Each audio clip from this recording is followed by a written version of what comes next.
Bem-vindos a mais uma análise aprofundada. Hoje a gente vai explorar um conceito que, assim, à primeira vista parece infalível, né? As tais abordagens comunitárias para o desenvolvimento na primeira infância. Uhum, O termo em si já soa positivo.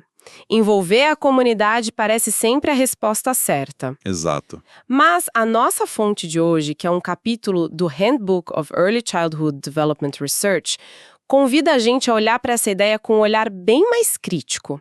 E essa investigação é fundamental. Não é uma questão teórica, sabe? Certo. Na prática, em muitos países, os governos têm uma dificuldade enorme de criar sistemas nacionais completos para a primeira infância.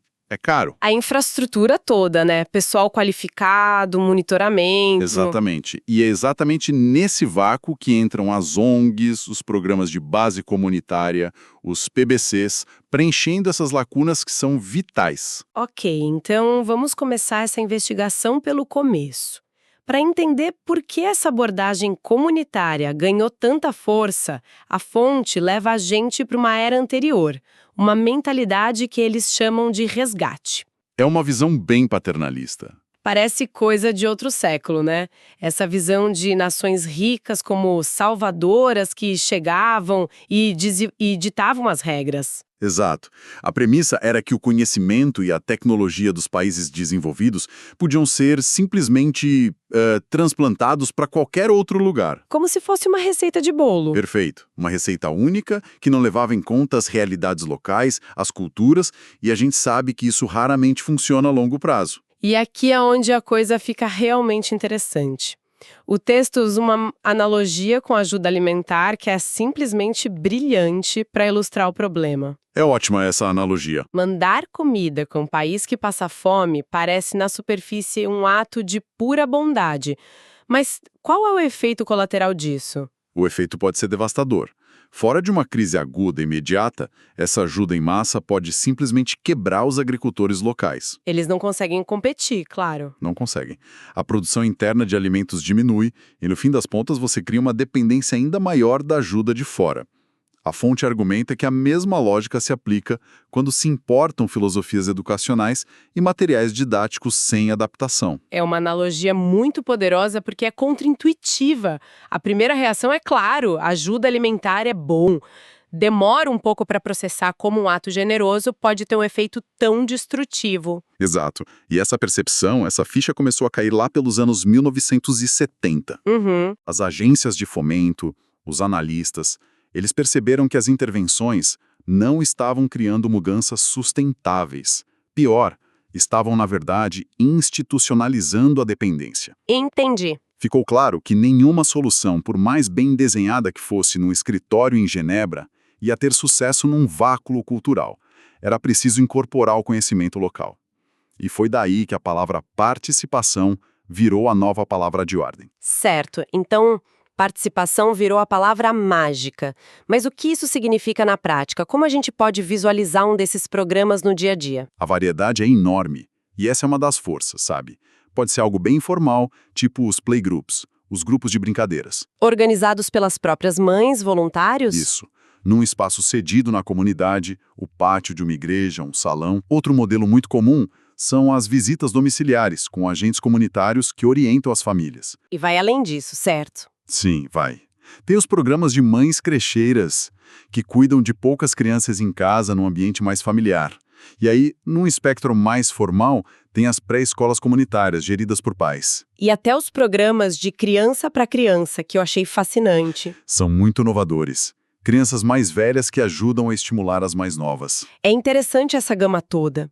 E o material aponta uma vantagem que eu não tinha pensado. Por estarem fora da estrutura do governo, eles escapam da burocracia, daquelas caixinhas de saúde, educação. E essa é uma vantagem crucial. A vida de uma criança não é dividida em secretarias. Claro. Saúde, nutrição, aprendizado, tá tudo ligado. E por serem independentes, esses programas conseguem ter uma abordagem mais holística, mais integrada, respondendo ao que a comunidade realmente precisa. E a fonte mostra que isso funciona melhor na prática. Tem evidência. Tem sim. E é um ponto forte do argumento.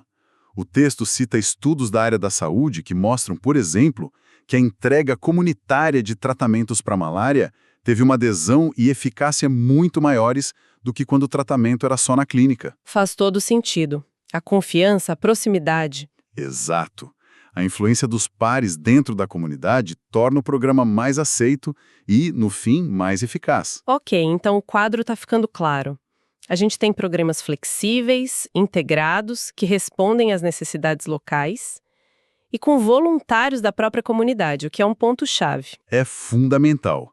Pessoas que conhecem a cultura, falam a língua, que têm um vínculo de confiança. Parece a receita para o sucesso. E o ingrediente principal dessa receita, o que realmente faz a diferença, é o que você já falou, a participação. É o pulo do gato. Quando a comunidade se envolve de verdade, o programa deixa de ser o projeto da ONG e passa a ser a nossa creche, o nosso grupo de mães. Cria um sentimento de pertencimento, de apropriação. E é isso que garante a sustentabilidade a longo prazo, muito depois que o financiamento externo acaba. É a diferença entre algo feito para a comunidade e algo feito pela comunidade. Imagino que esse processo gere um empoderamento que vai além do programa em si. Sem dúvida. A fonte descreve isso como um ciclo virtuoso. Começa com a gestão de um pequeno programa infantil e pode escalar para uma participação maior na política local, na reivindicação de outros direitos. É uma semente de mudança social. Tudo isso soa incrivelmente positivo. Parece a solução perfeita, quase. Bom demais para a celeridade. E é aí que, segundo a fonte, mora o perigo, né? Participando. E a resposta nos leva a um conceito chamado Elite Capture. Captura pela elite. Captura pela elite soa um pouco conspiratório. Me dá um exemplo prático. Não é nada conspiratório, é muito sutil. Imagina que uma ONG marca uma reunião para decidir onde vai ser uma nova creche. A reunião é às 14h de uma terça-feira. Sei. Quem tem tempo de ir? O dono do mercadinho, um professor aposentado, um líder religioso. Mas a mãe que trabalha o dia todo no campo, o pai que faz bicos na cidade, eles não podem ir. E a decisão é tomada em nome da comunidade. Exato. Mas uma parte crucial dela, muitas vezes a que mais precisa do serviço, nem estava na sala para opinar. Entendi perfeitamente. A própria estrutura da participação pode acabar excluindo os mais vulneráveis. E a crítica não para aí, né? Não para. Mesmo quando as pessoas estão presentes, as vozes de minorias ou de pessoas com menos status social podem ser silenciadas. E tem outro risco. A ONG, ao criar um novo comitê, pode, sem querer, minar sistemas de liderança tradicional que já existiam ali. E tem um ponto fascinante no material sobre como a não participação nem sempre é um sinal de fraqueza. O exemplo das famílias aborígenes na Austrália é muito poderoso. É um exemplo que vira a nossa lógica de cabeça para baixo. Nesse caso, as famílias escolheram ativamente não participar de programas do governo. O que de fora poderia parecer apatia, autoexclusão. Foi um ato de empoderamento, de resistência cultural. Foi uma forma de dizer: esse modelo não se alinha com os nossos valores, e nós o rejeitamos. Nossa, isso nos leva a outro risco, talvez o mais perigoso em larga escala, que a fonte chama de state rollback, o recuo do Estado. Esse é um perigo enorme. A ideia de que o sucesso dos programas comunitários pode virar uma desculpa para o governo se omitir, é isso? Exatamente. É um argumento perigoso. Vejam, a comunidade está dando conta do recado, com voluntários, então não precisamos investir tanto nessa área. Isso transforma uma solução emergencial numa política permanente de baixo investimento. E por que isso é um problema tão grande? Se as crianças estão sendo atendidas no fim do dia, qual a diferença? A diferença é gigantesca, porque, por melhores que sejam, os programas comunitários dificilmente garantem o que só um sistema estatal robusto pode oferecer. Tipo, acesso universal. Acesso universal, para garantir que todas as crianças sejam atendidas. Equidade, padrões de qualidade consistentes em todo o país. Formação de professores em larga escala.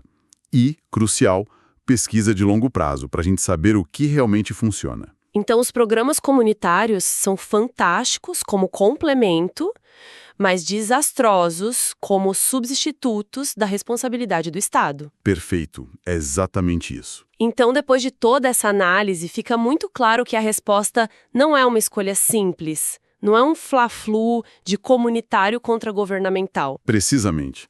A grande conclusão da fonte é que a gente deveria parar de se fixar no rótulo, sabe?